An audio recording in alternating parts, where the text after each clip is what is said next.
In this final Photoshop class, we're going to cover dodge and burn tools, how to change the tonality of our textures without really overlaying light and shadow as white or black paints. We'll add our final corrections and go through the master adjustment layers as we've used previously: hue, saturation, levels, contrast, brightness, etc. But this time for the entire render. We'll then go through cropping the image and then saving it as a JPEG file before then creating our Titleblock Photoshop file. And that's where we'll insert that rendered JPEG image. We'll place it on the sheet and transform it, go through the text editor, how to add our legend and our room numbers, also how to create our north arrow and scale bar, and finally exporting and saving that finished assignment as a JPEG image ready to upload to Student Web. So in the previous class we learned how to paint in light and shadow using the brush tool, using a light brush and using the marquee tool and putting in drop shadows and whatnot. And then also, like on the sofa here, we've got those lighter shadows using the marquee tool and inverting selection and whatnot. Keeping in mind that light is coming on a 45-degree angle from the top right-hand corner downwards, there are a few other ways that we can adjust light and shadow within textures in more of a, I guess more of a pronounced way without adding in tones of just black paint or white paint over the top. And so the method to do that is using tools that are called dodge and burn. So the dodge tool, which basically lightens pixels on the selected layer, and the burn tool, which does the opposite, which darkens pixels on those layers. So if we go to, let's use these beds as an example. So I'm going to select the beds themselves and then find the sheet colors layer. So I'm not going to use the textures layer, just the colors layer. And what we're going to do is I'm going to grab so the dodge and burn tool. The dodge tool looks like this little lollipop, and it's 2 up from the text command. And if you hold your mouse down, you'll have options to 3 different tools. The dodge tool, as I said, that lightens pixels in a selected layer. The burn tool, which darkens them, and the sponge tool, which desaturates or increases saturation on a selected layer. We don't use that one so much in this scenario. So if we start with the dodge tool, the first thing that will happen is you'll see it looks like a brush tool that I'm using, and indeed it basically is a brush tool. So in my brush palettes over here, I've selected a soft brush, but you could choose whatever brush you wanted to use. Generally speaking, a soft brush makes sense because you're trying to make this look natural. You don't want to see like a really strong delineation where you have got like a light spot and a dark spot. The other thing to look at is in the toolbar across the top of the interface, you've got like the points of which you want to pick up on. So at the moment we're using the dodge tool, so it's going to highlight certain zones, and it says here which range of pixels do you want to pick up within this layer. Do you want to pick up the midtones, the shadows, or the highlights? I'll stick with the midtones because the highlights are obviously already closer to the whites, so there's no need to pick those up. And then the exposure is essentially the intensity of which it will lighten it. So if the exposure is at like 100%, essentially it will brighten the image in a rapid rate. So I'll give you an example. So currently at 20%, or actually I'll exaggerate it first. I'll push this up to 100% and then start clicking, and you can see that it's lightening up. It's almost like I'm painting white, but I'm actually not. It's taking those pixels and lightening up those values wherever I'm clicking.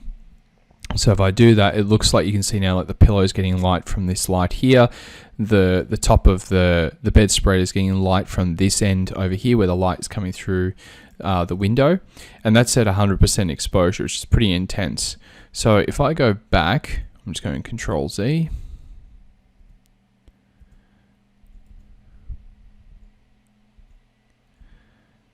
Okay, and let's bring that exposure now down to about 20%. And I might just make that a little bit bigger, and I'll just sort of just brush away. Okay, now may not look like a big difference to what I was doing before, but the important thing to note here is that dodge and burn are destructively editing workflows. So once I do this, the only way to go back is go through my history or go Control Z, but eventually I'll get to a point where I will not be able to retrieve it. Now I can do the opposite. I could just, once I've dodged it and made it brighter, I could then burn it to darken it back, but it will never return back to its original state. The alternative to the destructive editing workflow is to create a duplicate layer and apply it to the duplicate layer first, and then if you choose to keep it, you can, and if you don't, just delete that layer. Either is fine. But again, dodging and burning textures shouldn't be like the difference between like red and blue or yellow and green. You know what I mean? Like it should just be a subtle effect to that texture.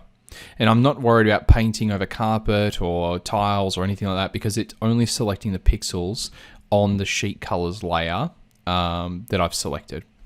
So then if we go the opposite way, I might just dodge the edge of this bed like so. I might bring that up quite high, those pillows, because the light's coming in from there.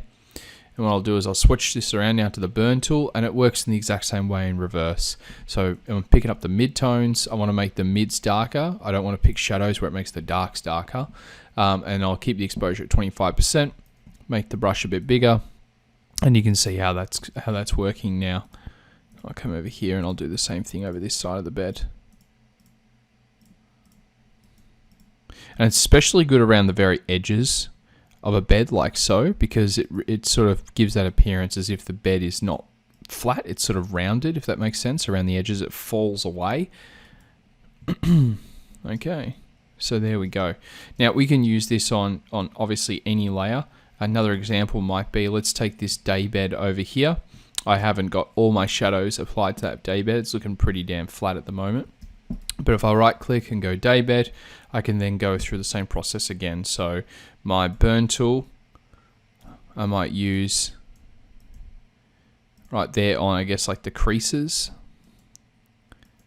around the pillow. Maybe it's a bit darker around here. The light is coming from this direction, so it'll definitely be brighter there.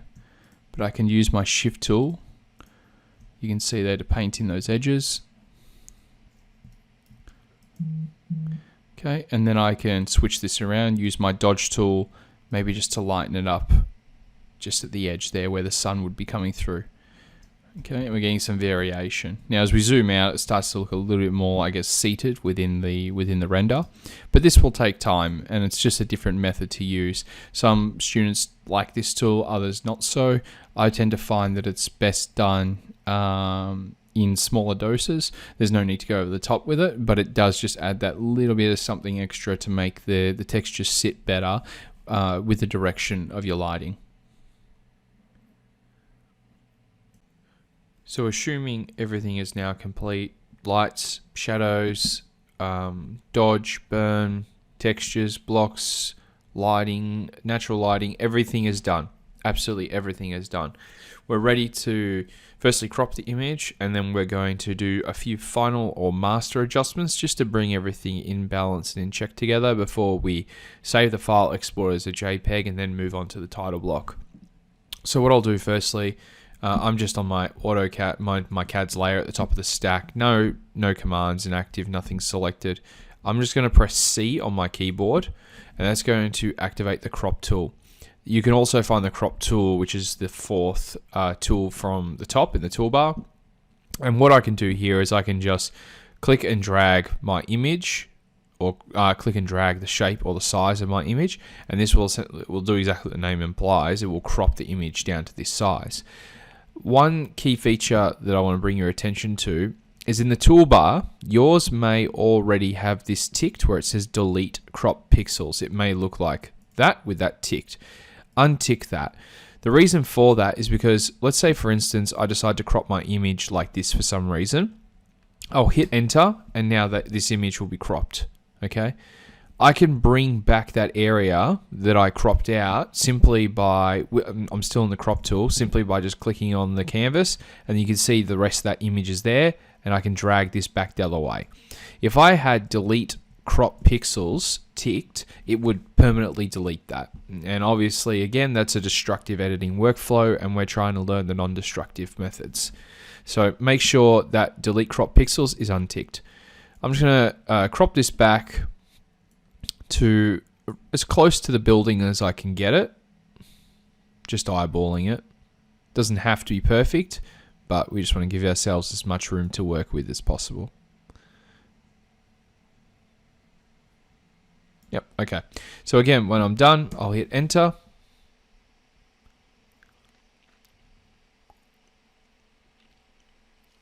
And that's now complete.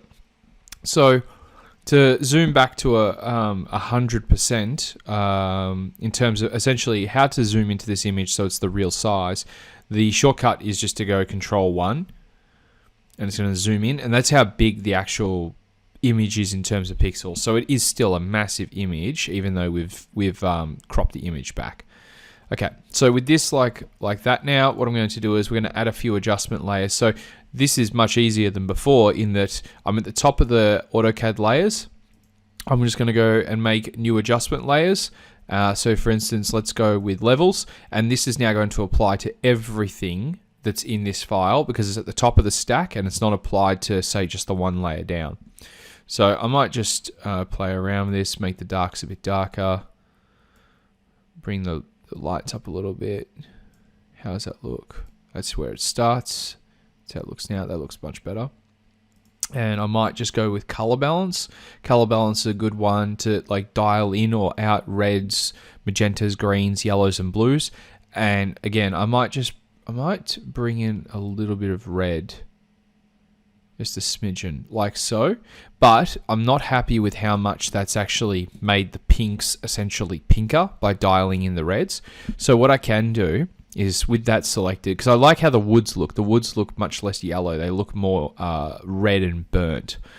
What I can do is I can actually use the masking tool that's automatically created with any of these adjustment layers and bring that out, that effect out. So you can see here in the layers stack, I've got color balance and then I've got the masking layer. So if I click on the masking layer, then switch to my brush tool, make sure my paint is black, make sure my opacity is 100 and the flow is 100. I'll zoom in to the tiled area and I'm just going to paint back the other way.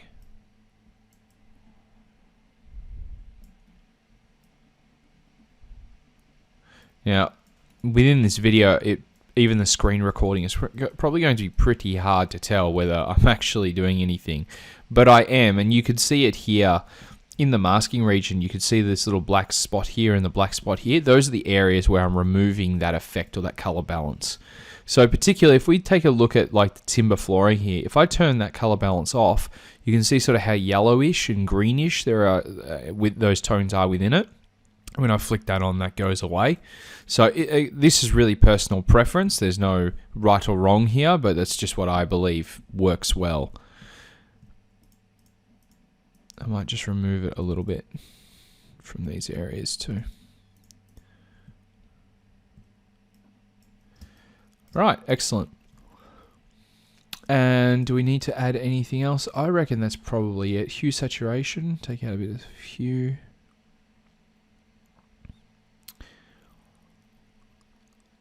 I reckon that's probably it. I reckon that's fine. So if I don't want that hue saturation, just click on the layer, hit delete, and we're good to go. All right, so next up, let's save this file out. So we've saved this obviously as a JPEG file. I will just save this quickly. That's done, and then I'm going to go File, Save As, and I'm just going to go to the appropriate class. Okay, and I will save this. Assessment Task 2, Class 5, that's fine. You can name it whatever you want to because this isn't your final assignment anyway. And underneath here, you can see all the different file types that you can save as. And Photoshop is pretty good in that regard. Like, there are many, many different formats. In particular, we're just going to use a JPEG image. It's the lightest version and it works just fine. So I'll click on JPEG and then I'll hit Save. Yeah, that's fine. Okay, so then you get the JPEG options window that appears. A little tip for you, you have like this sliding scale, and it makes a big deal because it does change your file size. So if it's a low quality JPEG file, it will tend to be pixelated a little bit more so than say a medium or a high res image. If I chuck this all the way up to 12, that's its maximum level, it can in some instances make your file exponentially larger. But I can tell you the difference between say quality 8, which is like the beginning of the high levels, and 12, which is your maximum, you nearly double your file size, if not triple in some instances, but you will visually not be able to tell the difference in terms of the quality. Now, it doesn't make a big deal here because this is just one JPEG file, but you could be working on an assignment where you have multiple floor plans, multiple renders, multiple elevations, and all of a sudden you start exporting out, 16, 20 images that are maximum level at quality 12, and you could end up with a very slow file once you put your presentation board together. So that's a little tip for you. Quality 8 high is more than suffice for what we're going to need. So I'll click OK, and that's now complete. And so with that done, I can close down this file, and we're going to open up a new blank file that's going to be our title block, and we'll import the JPEG and then add the rest of our information there. With all our Photoshop files closed, we can now go ahead and make a new file which will become the basis of our title block. So I'm going to go create new. So bring up our new document template, and we're going to make this a 4K image as described in the assessment task. So that is a document that's 3840 pixels wide and 2160 pixels tall. 300 pixels per square inch is totally fine. RGB color, 8-bit, and make sure that our background color is indeed white. Once we're done with that, we hit create, and we now have that created. I'll quickly just unlock the background layer just for ease of use, and then I'm going to go Control O for open, and I'm going to open up that that JPEG image. So we're not going to open up the finish like the Photoshop file. We just open up the finished JPEG. So I click on that, and there is our JPEG render. I'll click on the padlock to unlock it, and then simply just click and drag the whole file into our 4K image. Now you can see that goes to show how big our floor plan is, that this is a 4K image, and we're still, the floor plan is even bigger than that. So I'm going to zoom out and then go Control T while I'm on that layer. So I bring up my transform tools, and I'm just going to shrink this down. Now for me, I got to hold down Shift on my keyboard to make sure that locks into proportion. Otherwise it does this. But some students, it actually may be the opposite. If you hold down Shift, it may end up being like this. And when you don't hold down Shift, it ends up locking in proportion. Not sure, but just be aware of that. So I'm just going to drag this down. Something like that. Actually, I'll make it a bit bigger.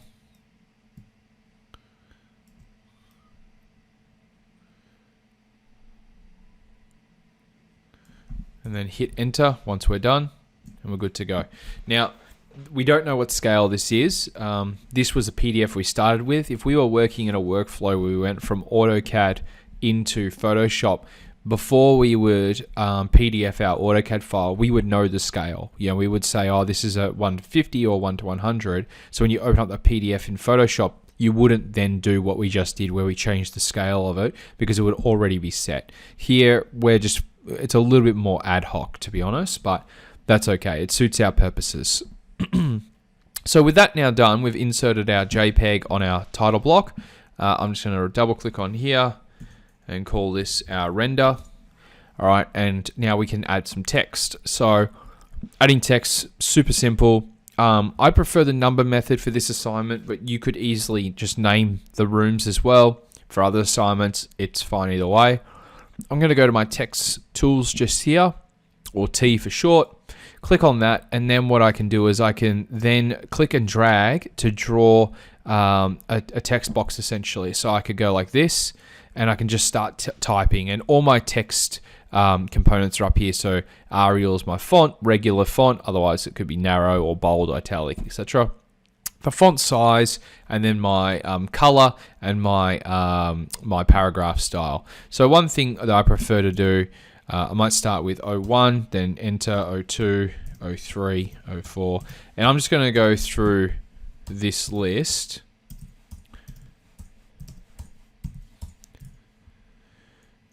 I think there's 14-ish rooms.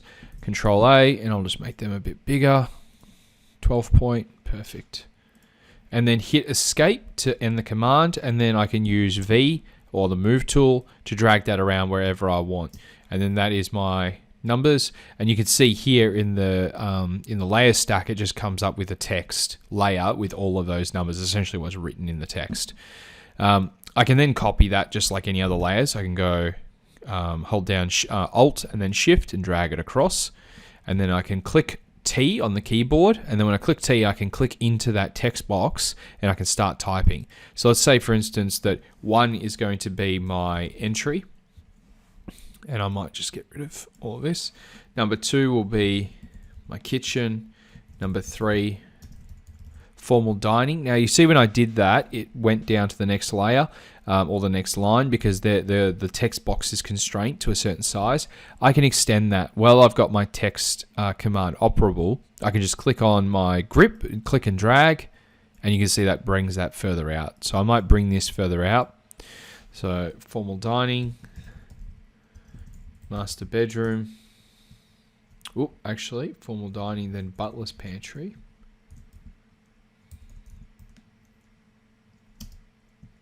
Or butler's kitchen,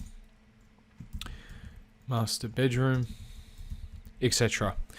And so on and so forth. So escape ends the command. I'm now out of there. In some ways I don't like the size of this text, so I might just go Control A. I'll bring this back down to say 10, and I'll do the same here with these, with the numbers. I'll make them 10. Okay. Alright, so for numbers inside the floor plan, a bit of a tip for you. What I'll do is I'll zoom into just one of these areas, say the entrance. I'll go like this, and I'll go 01, and we'll leave it at that. What I'll do is I'm going to make this bold, bit of a tip. Okay, I'll change the color of the text to white, and I'll make the text a bit bigger. I'll make it 12, I might even make it 14 point, a bit bigger. That's pretty good. And hit escape, and then now I've got my text for my room numbers. In fact, I still might even make that slightly bigger. I'll make it 16 point. Yep. And then what I'll do is I'll double click on the layer, and we'll add a stroke, which is like a line that follows the text. So if I click on stroke, you can see there we got like this outline, and I'll just make sure the stroke is black. So now it sort of pops a little bit more off of the screen. And especially in areas that are white or highlighted, you can see even over the marble bench, it's definitive what that number is. So I'll just place that there. I'll zoom out, and then I can just go, you know, like Alt on my keyboard, and then just drag this around, the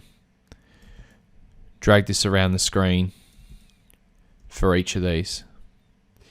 And then it'd just be a case of going through, and I think we said 2 was the kitchen. So once I'm done with that, I go just click T on the keyboard, go in here, 2, formal dining was 3, butler's kitchen was 4, and master bedroom was 5. Okay. I can move these around, so right click 03. Actually, you know what? I want that on the dining table, like so, and in fact I might want it up here or right in the middle of it. It's totally up to you. Now you can see that all of these layers here are sort of set up, and the numbers will become pretty confusing because there'll be a few of them and they'll look like this with the effects, with the stroke effect on it. So what I might do is I just might pick up these numbers as in just the room numbers, and then group them, put them in a folder, and then just call these room numbers. That way, if I need to quickly export out this drawing without those room numbers, I can just go untick like that, and then they're all off in one go rather than going through one by one.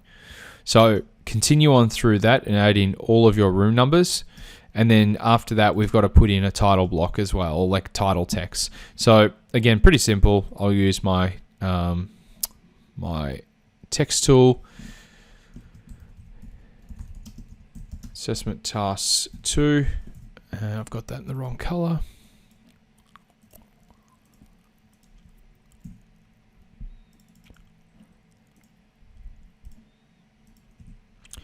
Okay, and then what I can do is I can copy that down, but what I'll do is I'll change the font. So it's just regular, make it a little bit smaller. And then you want to put in here the assessment task name, the unit code, so VU22466, and then student name, student number, everything that's on the the assessment task sheet. In fact, that should be much smaller. I'll make that 10.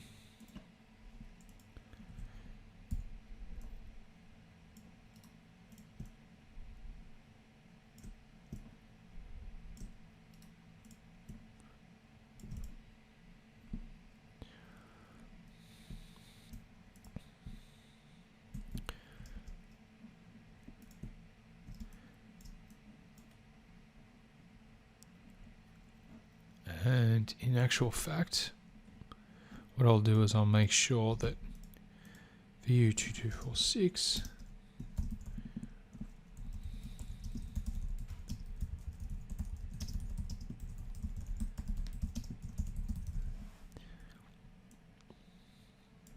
that's better. And then what I'll do here as well is I'll click on this assessment task 2, Photoshop floor plan, and I'll make this regular. Okay. So that's our title, and then finally is our north arrow and our scale bar. Now, two ways you could do this. You could either import a shape or import a previously used north arrow. It could have been done in AutoCAD and then exported and imported in as well. But in this instance, again, we're going pretty ad hoc here. So important to note, this is a design render. This is not like a construction drawing. So the scale is not as critical as, say, a construction drawing where it must be, 1 to 100, 1 to 50, 1 to 20, etc. Here it's just sort of describing, well, it's a design floor plan. So it has to give a sense of scale, but it doesn't have to necessarily be at a scale, if that makes sense. So to do that, we're going to use the line tool, pretty easy, and actually the shapes tool in general. So what I'm going to do is I'm going to hold down on the shapes here. I'm going to click on the ellipse tool, the round tool, and then hold down shift on my keyboard and just drag that.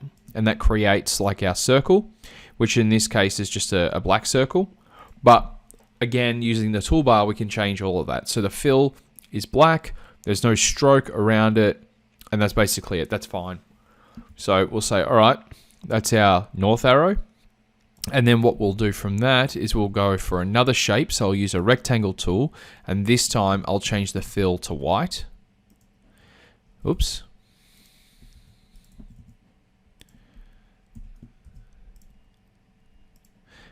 My mistake. Firstly, I'll draw the next shape. So I'll just go like that and change it to white. And then I can just drag that across. And that becomes my north arrow. And then I can go Control T and I can change its size using the transform tools. And it's just literally just, nothing smart here. It's just one layer over the top of the other. And so if this was an angled arrow, north arrow, I could just use my angle tool to change that and just line it back up. Okay, but I'll leave it as is. And then the scale bar, really the best way to do this is using the line tool. So I'll go down to the line tool. I'll make sure the fill, actually I'll just draw one line again. So I'm holding down shift on my keyboard and just clicking and dragging. And I'll make sure that the fill is black. And I'll make sure that the stroke is also black. Okay. And then go V on my keyboard, and all I need is just one reference to some sort of size, or 1 meter. So the front door is 920 wide. It is very close to 1 meter wide. So the best rule of thumb that I can recommend for you, and this is a very sort of garage way of doing it or backyard way of doing it, but it does work, is just to take this line, hit Control T, I'll click it and I'll move it, I'll drag it around, and then I am literally just going to drag this to somewhat the same size as the door.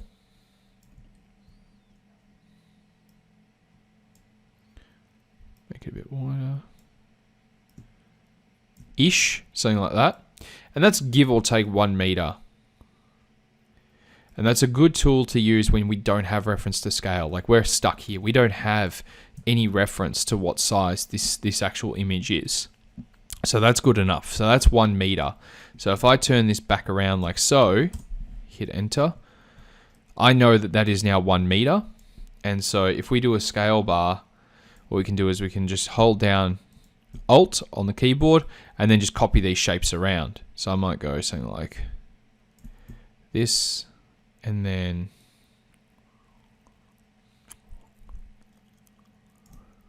if I want to come across again, like so. And what I might do is I might copy that twice to give me 2 meters. All right, I'll click and drag that one.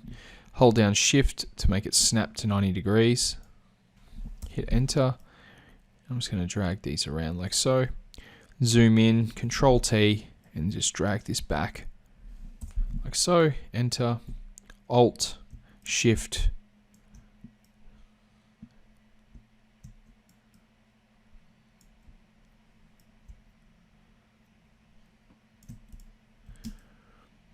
Okay, perfect. That's our scale bar there, and we know that is to scale with this image, which is great.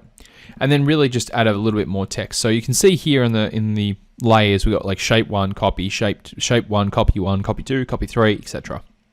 And we can clean these up. Again, I might just click and select all of these shapes, put them in a group, and then just call them north arrow and scale bar. Okay, and then finally some finishing off text just by itself, and I'll call this 0. Hit enter, or hit escape, sorry. I'll just leave that there. And then I'm using Shift Alt on my keyboard.